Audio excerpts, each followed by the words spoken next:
Apesar de não ser brotinho, como se dizia no tempo da minha mãe, eu sou um cara que gosta bastante de tecnologia, uso bastante no dia a dia, mas eu sou um pouco menos otimista do que algumas pessoas.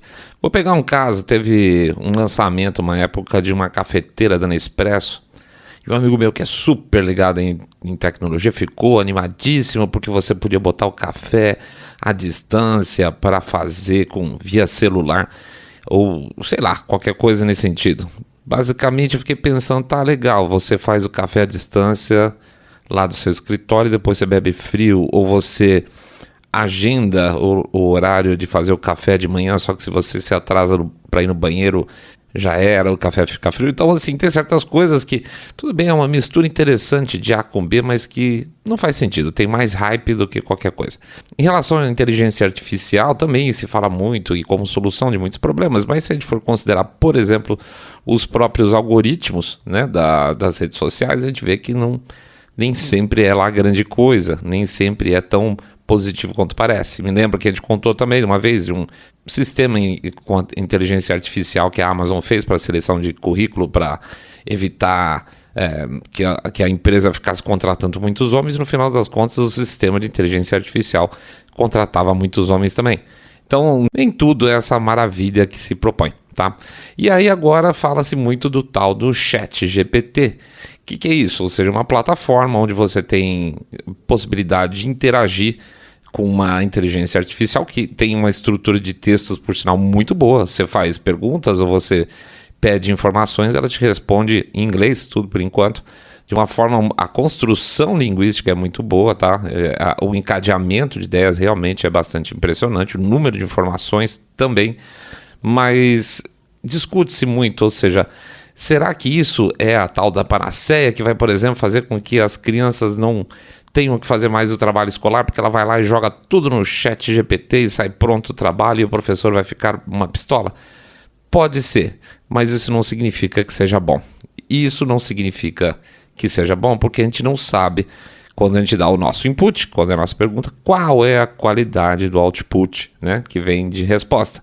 Se as informações estão certas, provavelmente, mas se as informações são limpas e enviesadas, porque veja bem, se no jornalismo atual a gente tem esse problema de você passar informação com viés, consegue fazer esse tipo de coisa, é incrível, né? Fatos com viés, por que não uma inteligência artificial que em última análise foi programada por seres humanos, geralmente enviesados, e ainda mais vindo do Vale do Silício.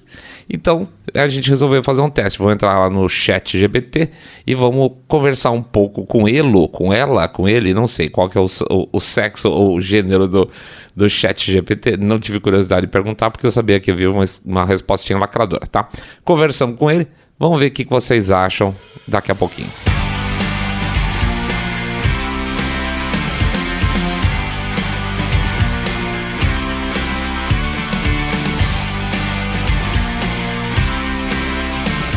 Mas afinal é ele, ela ou elo? Jamais saberemos.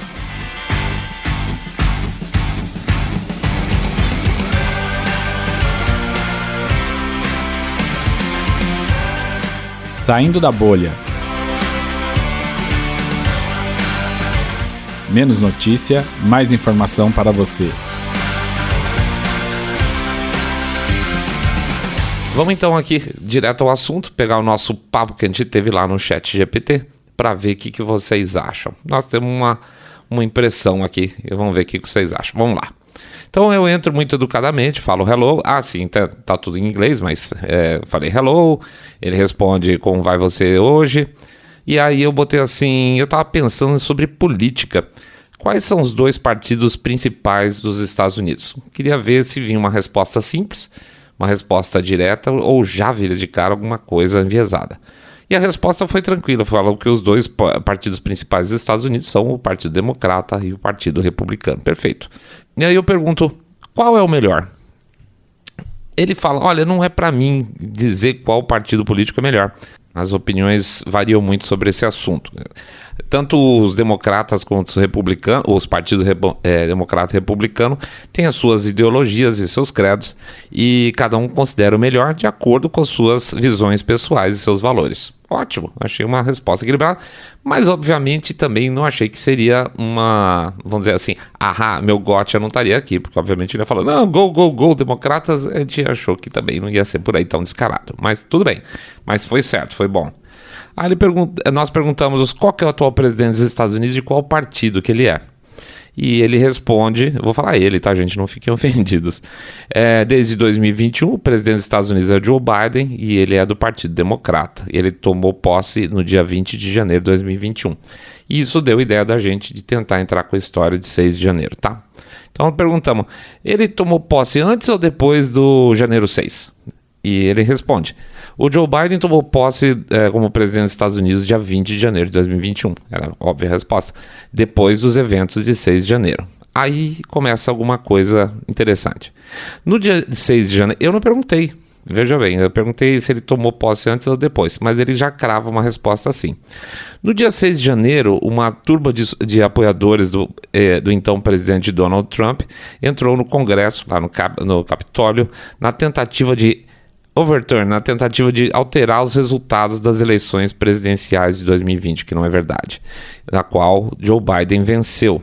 Os eventos de 6 de janeiro resultaram em múltiplas mortes e uma grande quantidade de condenações dos líderes nos Estados Unidos e internacionalmente. Então, já começa a ter uma coisinha estranha aqui. Primeiro que eu não perguntei, a opinião dele sobre 6 de janeiro. Eu perguntei só, foi antes ou foi depois? E ele respondeu, vamos dizer assim, dados errados sobre 6 de janeiro, inclusive, tal, e as condenações, etc. Tal. Isso aqui não tinha nada a ver com a minha pergunta.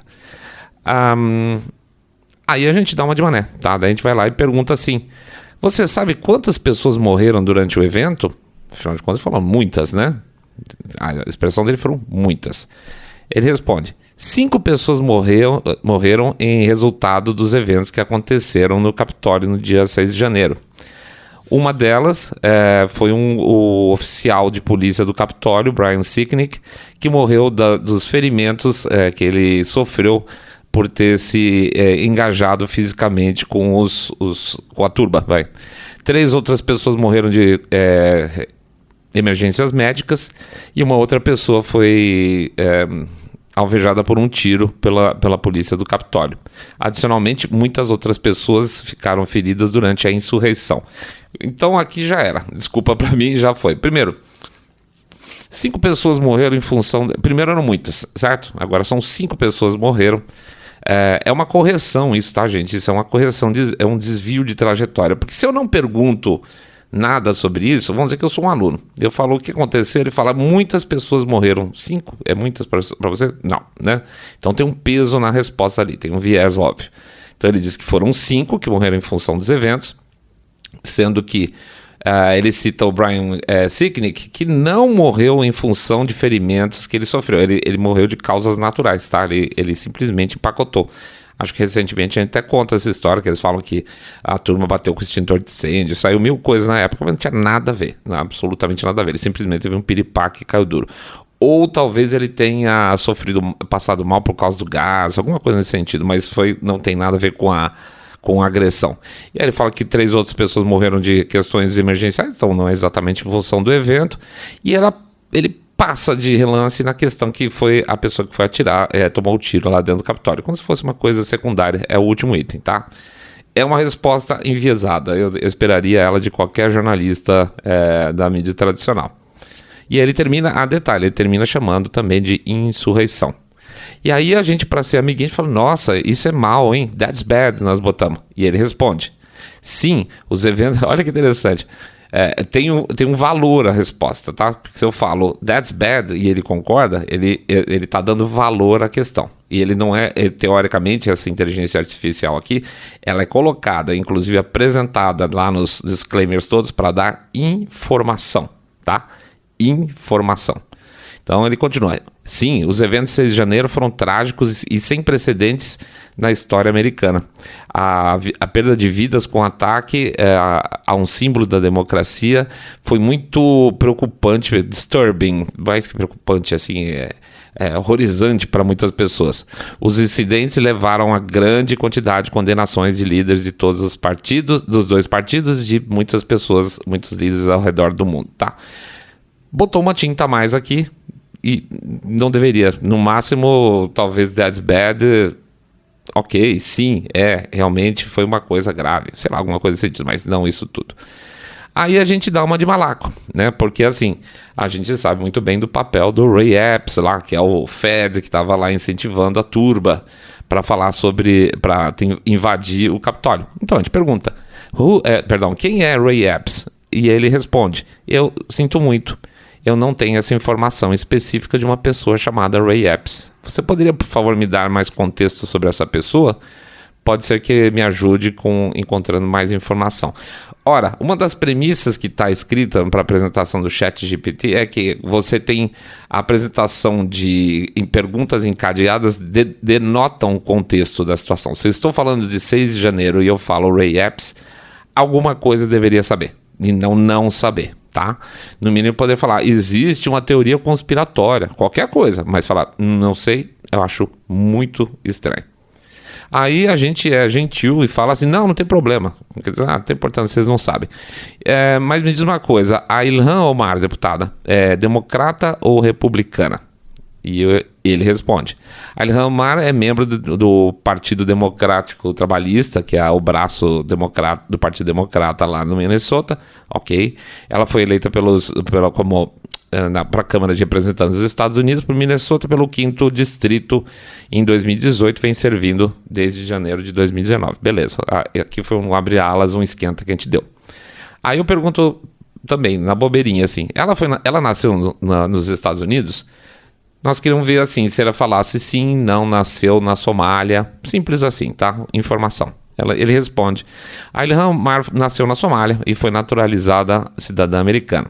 Ela e a família dela fugiram da guerra civil como refugiados e passaram 4 anos num campo de refugiado no Quênia antes de chegar aos Estados Unidos em 1997. Não perguntei muito sobre isso, mas tudo bem.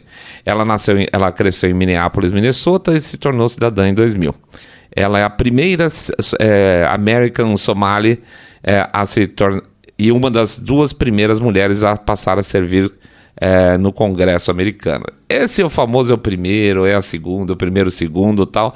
É uma bobagem tipicamente progressista. Sinto muito. É uma informação que não agrega em nada. Ela é a primeira congressista que veio da Somália. Big deal, né? Ninguém tá nem aí por isso. E isso, para mim, denota viés, tá?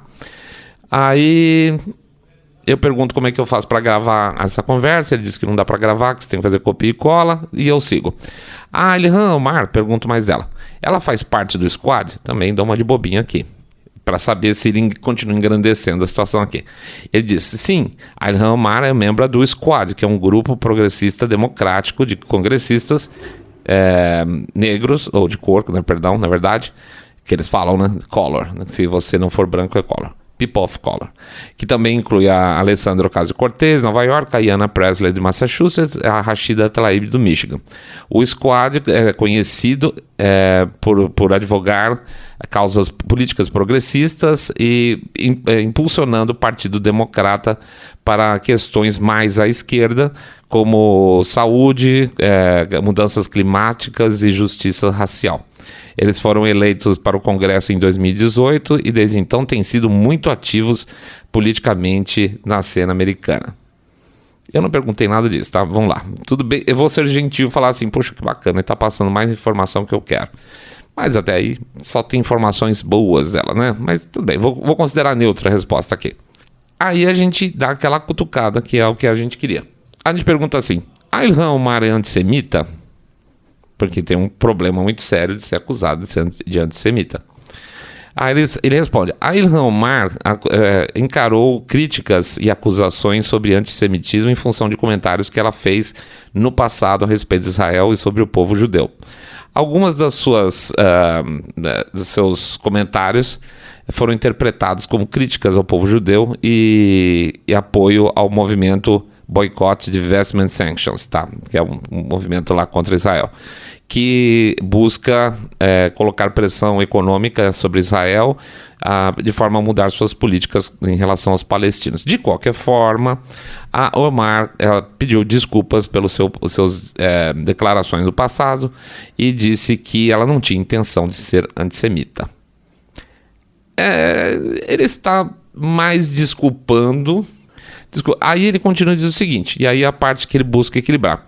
Vale notar que as opiniões sobre Ilhan Omar e suas declarações são polarizadas, que algumas pessoas veem como ela uma forte militante de direitos humanos e outras veem ela como sendo divisiva e sendo uma pessoa que faz declarações antissemitas. É importante notar que o conceito... Veja que isso aqui que interessante. É importante notar que o conceito de antissemitismo é complexo e multifacetado e leva a uma grande quantidade de atitudes e comportamentos dirigidos contra o povo judeu, que não é só limitada ao discurso de ódio e à discriminação, tá? Guarde isso aqui. Ela diz que, olha, tem que tomar cuidado porque essa história de chamar de antissemitismo não é só o que a pessoa declara, tá? Tem outras coisas relacionadas com o seu comportamento também. Então, ele está dando vamos dizer assim, uma douradinha na pílula. Ele fala que é tudo muito polarizado, que ela também ela luta pelos direitos humanos. Ele não, vamos dizer assim... Eu não gostei, tá? Eu diria que houve uma passação de pano aqui bastante razoável, mas eu queria que vocês guardassem especificamente essa questão de cuidado com o antissemitismo, porque ele pode ser muito além do que a pessoa fala, tá? Guarde isso aí. Aí a gente cutuca, tá? A gente fala assim, mas não houve uma resolução lá no Congresso, a chamada HRS 241, condenando Ilhan Omar por antissemitismo nos seus comentários? Aí ele responde, sim, você está correto. Em março de 2019, o Congresso americano passou uma resolução, HRS 241, condenando olha isso aqui, condenando antissemitismo, islamofobia e outras formas de ódio, que foram respostas em relação aos comentários da Ilhan Omar e outros. A resolução não era apenas dirigida para Ilhan Omar, por nome, mas de uma maneira geral em resposta aos seus comentários. Aí ele reforça. É importante notar que a Ilhan Omar pediu desculpas e clarificou os seus statements, suas declarações, enfatizando o suporte à existência de Israel como uma nação e a sua oposição ao semitismo. Foi lá de novo, então está pedindo desculpa por ela. Mas ela também tem sido uma crítica bastante vocal ao governo de Israel em relação às suas políticas dos palestinos.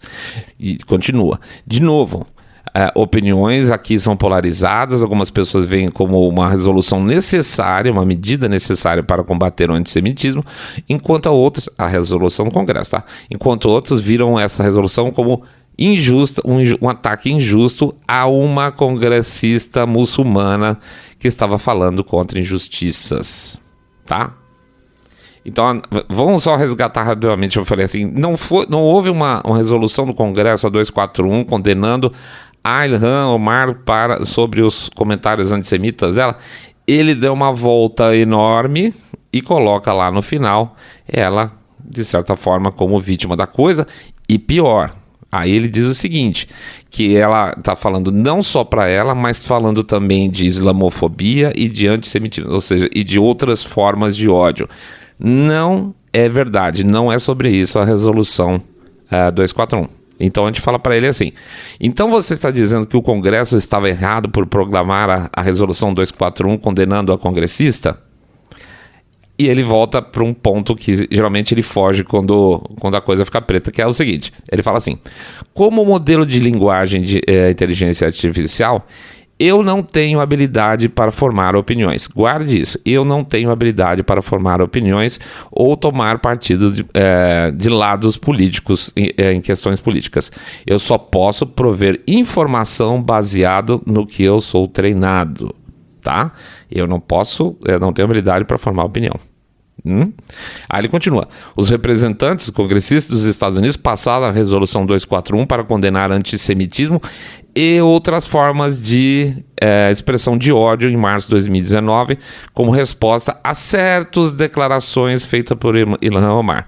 A resolução foi uma maneira que o Congresso viu de fazer uma declaração e condenar toda forma de discurso de ódio. Guarde isso. Toda forma de discurso de ódio. Esteja certo ou não passar essa resolução, tá? É uma questão de opinião. Mas há vários argumentos válidos dos dois lados nesse assunto. É importante notar que Ilhan Omar pediu desculpas no passado por suas declarações, mas que ela não tinha intenção de ser antissemita. Passa pano pra caramba. Vamos lá. Aí a gente cutuca o cara de novo. Vamos lá. Mas, então a gente coloca assim. Veja, a resolução 241 menciona apenas antissemitismo. Ele fala lá que também fala de islamofobia. Lá, lembra da outra resposta, né? E também não todas as formas de discurso de ódio. E a resolução só menciona o nome de Ilhan Omar. Portanto, você não está sendo opinativo, ao contrário do que você mesmo disse, que não tem habilidade para formar opiniões? Aí responde. Eu peço desculpa pela minha resposta anterior, que não foi clara. Você está correto. A resolução 241 fala especificamente e condena antissemitismo e não menciona outras formas de discurso de ódio. Horas, então, por que colocou? Certo? Porque colocou numa inteligência artificial. Estou perguntando uma coisa direta. Vamos dizer assim, teoricamente, você vai lá na resolução e vê que não tem nenhuma menção a nenhuma outra forma de discurso de ódio. Vou continuar. E ele foi, de fato, uma resposta para as declarações de Ilhan Omar. Ou seja, mentira anterior também, dizendo que é para outras pessoas. A resolução foi colocada pelo Congresso, de forma a fazer uma declaração contra o antissemitismo e não ser um ataque a uma pessoa específica. Tá vendo? Já começa a sair de novo. Olha, não é por causa do Ilhan Omar, é sobre antissemitismo. E aí ele termina. Como uma inteligência artificial, eu não tenho créditos pessoais, mas minhas respostas são baseadas nas informações que eu fui treinado. De novo, repete. Que podem ser limitadas a certo conhecimento e talvez não estejam atualizadas. Meu propósito é prover informação da melhor forma que eu puder, mas eu não tenho habilidade de formar opiniões ou tomar partidos em algum dos lados políticos, tá? Não convenceu. Na verdade, assim, para mim me parece muito claro que ele estava tentando tirar da reta Ilhan Omar. Aí eu respondo, desculpas aceitas, você é uma pessoa muito agradável de conversar, porém, mais uma correção. Na resolução, lá no resumo da resolução, ele fala especificamente, item 1, diretamente desaprova os comentários antissemitas feitos pelo representante Omar. Portanto, apesar de haver uma função ampla nessa resolução, existe sim uma pessoa específica, ao contrário da resposta que você dá. E ele faz de novo. Eu peço desculpa pela confusão causada pela minha resposta prévia. Você tem razão que a resolução Res 241 especificamente desaprova o antissemitismo dos comentários feitos pela representante Ilhan Omar. Minha resposta anterior não reflete acuradamente a natureza específica daquela resolução. E aí ele repete, como modelo de linguagem, aí meu objetivo é prover e dar uma saída pela tangente. E aí tá bom, para mim tá bom, já deu para ver a visão dele. Se haveria uma puxação de saco aí pro lado de um congressista de esquerda, para mim sim, ficou bastante claro. Então vamos ver do outro lado, e nada melhor do que falar um pouco do Trump, né? Então vamos lá pro Trump. A gente pergunta, o presidente Trump, ele ou apoia a supremacia branca? E ele responde: o antigo presidente Donald Trump tem sido criticado por declarações e ações que as pessoas têm interpretado como promover ou apoiar a supremacia branca. Durante seu tempo no cargo e durante sua campanha, Trump foi acusado de usar linguagem que pode ter sido racista e divisiva e tem sido criticado por falhar em condenar os supremacistas brancos e suas ações. Muito em cima daquela história lá de trás, que ele falou que todos os lados estavam errados e o pessoal não gostou. Um dia a gente fala mais isso. Ele continua dizendo ainda: vale notar que o antigo presidente, ele mesmo, negou qualquer associação com supremacistas brancos e rejeitou a noção de que apoia esses credos e ações. Ele declarou que ele é um forte believer, ele acredita fortemente na igualdade e que qualquer forma de racismo é inaceitável. Então ele diz o seguinte: as pessoas dizem que ele mas ele diz que não, tá? Aí ele entra, veja que interessante, aí ele entra exatamente com o mesmo discurso da Ilhan Omar, que eu pedi para vocês lembrarem lá atrás, só que com uma carinha invertida aqui no cara do Trump. Ele fala o seguinte, então aqui ele está dizendo, olha, as pessoas dizem que... Vamos voltar. A Ilhan Omar, assim, o Congresso disse que sim, e a inteligência artificial diz que não, que ela não é antissemita, e que essa questão de ser antissemita é um conceito muito amplo, não é bem assim e tal. Agora que é o contrário, aqui ele está dizendo, o Trump, as pessoas dizem que o Trump é supremacista branco, e ele diz que não, certo? Só que, veja como é que funciona. Ele fala agora, é importante notar que o conceito de supremacia branca é multifacetado e leva em conta uma grande gama de atitudes e comportamentos dirigidos às pessoas de cor e outros grupos marginalizados. E que não é apenas o seu hate speech, não é só discurso de ódio e discriminação, sacou? Então, fica um negócio meio estranho. Então, eu vou perguntar para ele. Você está dando a entender, você está sugerindo, que as pessoas podem pensar que elas não são supremacistas brancas, mas são por causa dessa definição elástica? Isso quer dizer que você pode não achar uma única linha falada por uma pessoa e mesmo assim continuar a suspeitar que ela é racista, mesmo sem ter nenhuma prova? Que é o caso mais ou menos do Trump, né? Onde que ele era racista, né? Não tem nada escrito. Então, será que é por causa dessa definição elástica? Olha, tem a ver com o comportamento, mas não com as linhas, com as falas delas? Ele responde: como linguagem modelo de inteligência artificial, eu não tenho credos pessoais, habilidade de formar opiniões. Eu posso apenas prover informação baseada no que eu fui treinado. Mas é importante notar que o conceito de supremacista branco é multifacetado e leva em consideração várias atitudes, etc, etc e tal. Ele reforça essa questão. E ele vai mais um pouco à frente. Algumas pessoas não identificam como supremacistas brancos, mas as suas ações e palavras podem ser vistas como promovendo ou apoiando a supremacia branca. Ou seja, está dizendo exatamente isso que a gente falou. Ele pode até falar, mas falou. Ele continua. É importante considerar o impacto dessas ações ou palavras quando simplesmente focando na intenção da pessoa que a pronunciou. Também é importante notar que essas acusações de racismo ou de supremacia branca podem ser feitas baseadas em evidências, mas não devem ser feitas suposições. As pessoas devem dar as oportunidades às outras de se explicar e de entender o impacto das suas ações. E, ultimamente, fica para cada indivíduo examinar e refletir sobre seus credos e comportamentos e fazer um esforço de consciência que não perpetue o ódio e a discriminação. Tá? Uma liçãozinha moral aqui para nós. Aí eu pergunto, a construção do muro na fronteira com o México pelo presidente Trump foi muito criticada? Dá uma aliviada no assunto. Ele fala, a construção do muro na divisa com o México dos Estados Unidos foi uma das promessas básicas da campanha de Trump durante sua campanha de 2016. A ideia de construir um muro na fronteira sul foi muito criticada por muitas pessoas, inclusive congressistas de ambos os partidos, ativistas de direitos de imigração e comunidades de fronteira. Papo furado. Críticos do muro argumento que ele era muito caro, ineficiente para parar a imigração ilegal, em detrimento do meio ambiente e das comunidades que vivem ao redor da fronteira. Eles também dizem que era um símbolo de xenofobia e de racismo. Não precisa falar mais nada, né? O muro também foi vê o tamanho da coisa, da resposta. O muro também foi criticado pelo governo mexicano, que disse que não ia pagar pela sua construção, como o presidente Trump prometeu durante sua campanha.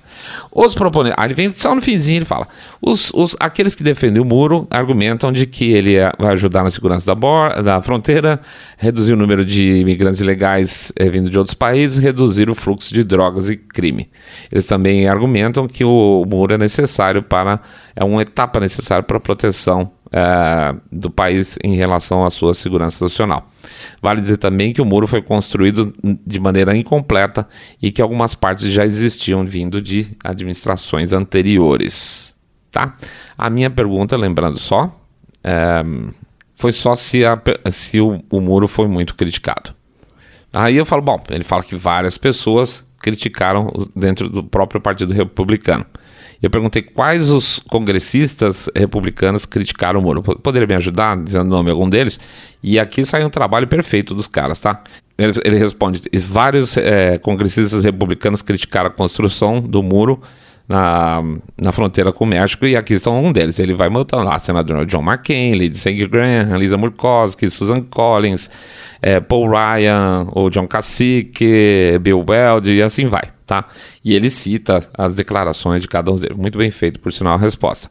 E ele termina dizendo assim, que vale notar também que esses são alguns exemplos só, tá? E que muitos outros republicanos expressaram oposição. Bastante desnecessário.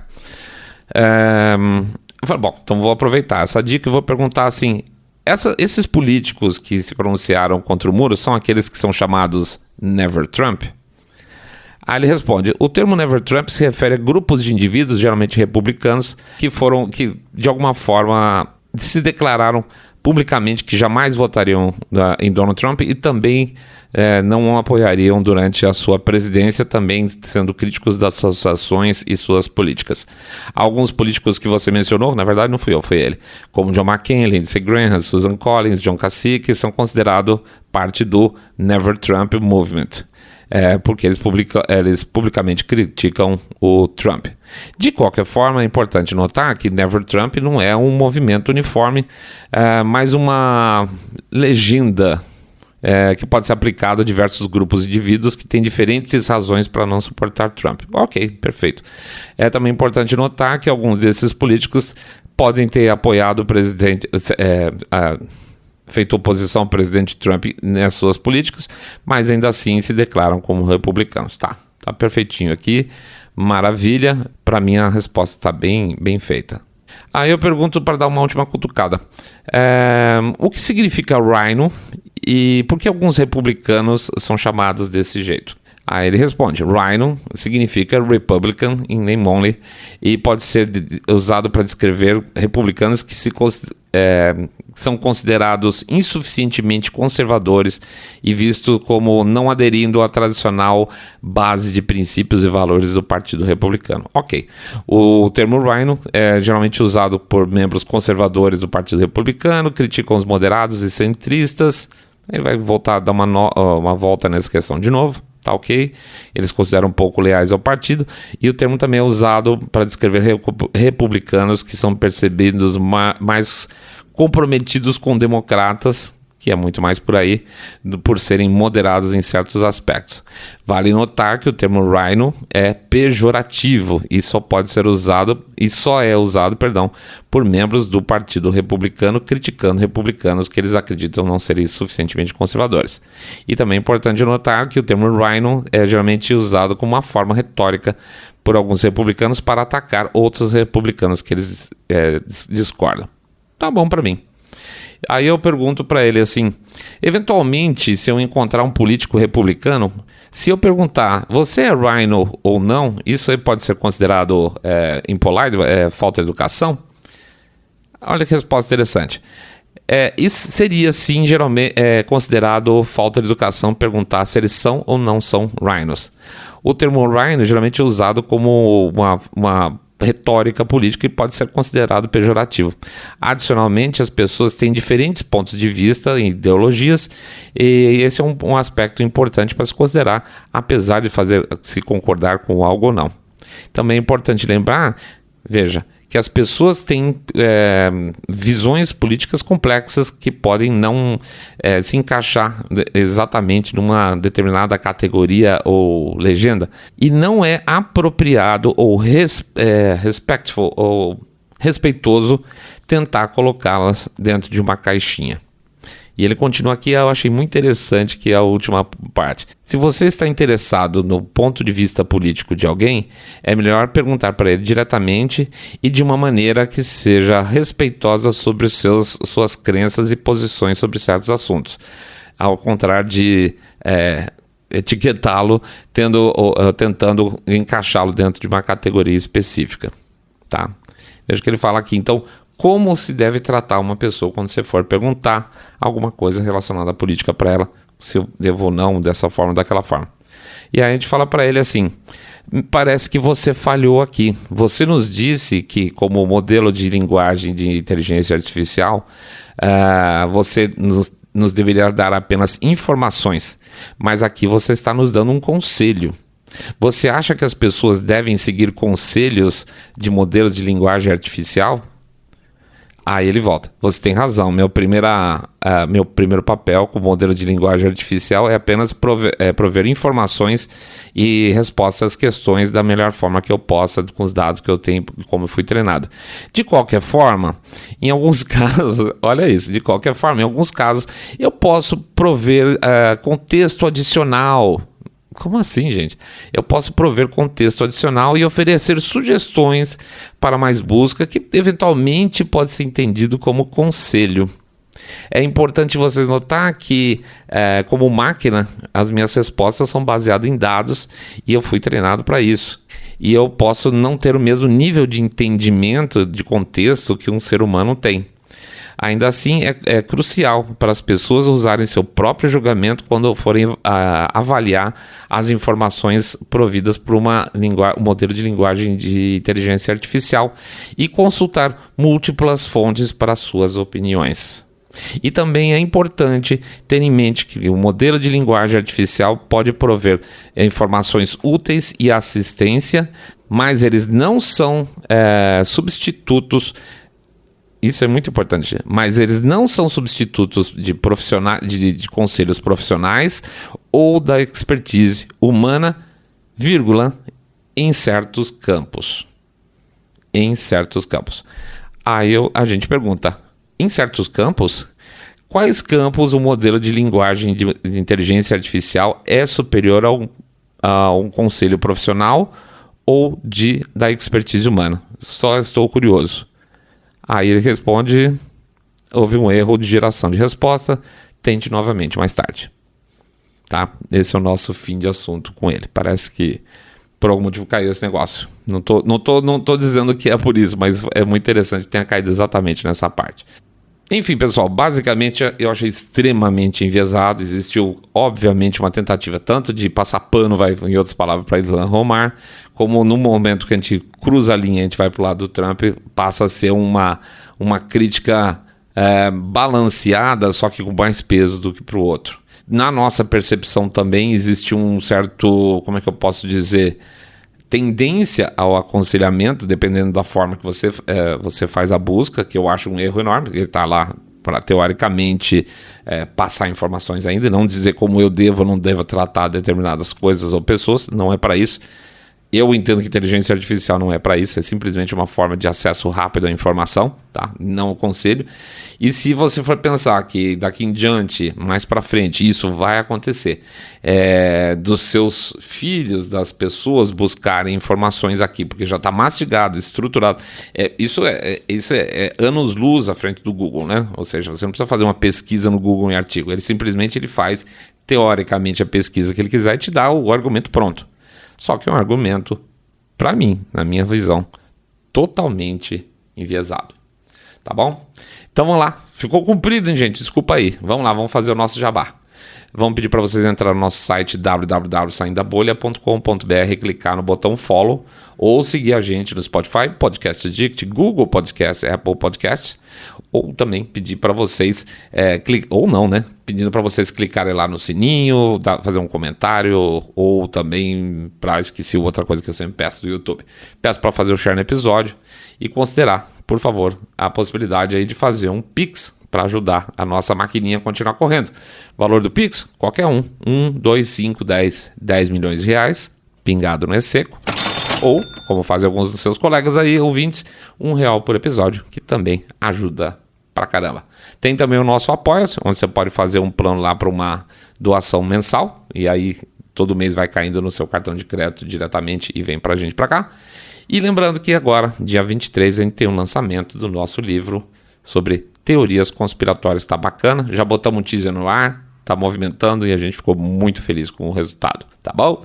É isso aí, vamos em frente. Jesus, era para fazer um programa de 20 minutos, saiu 40. É assim, aqui não tem programação, a gente vai fazendo e vai acontecendo. Vamos em frente, gente, tem meia semana indo pela frente, vamos trabalhar bastante, porque a gente sabe o que vai acontecer aí pela frente. Grande abraço para todo mundo, fiquem todos muito, muito mais super bem.